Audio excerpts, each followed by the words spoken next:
كما قال عز وجل ولقد وصينا الذين أوتوا الكتاب من قبلكم وإياكم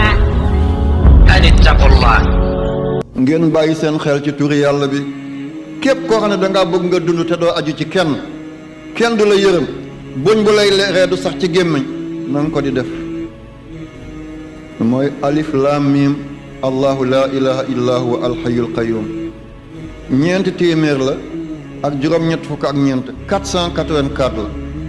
mooy tolloog almaalu annaasu da nga am nit ñi da nga am alal am na ku toog ne xanaa sëñ bi moom la def tey déedéet ñi fi nekkee am mbëggeel moo leen fi andi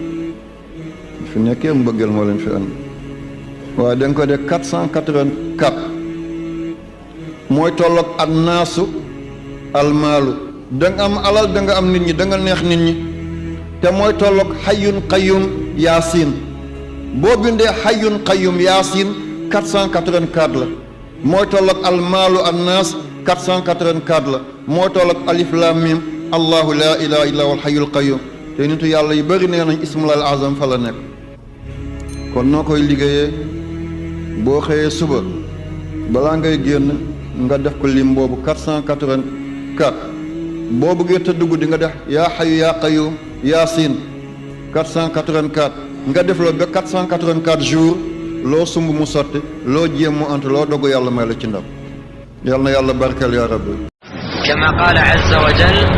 ولقد وصينا الذين أوتوا الكتاب من قبلكم وإياكم أن اتقوا الله.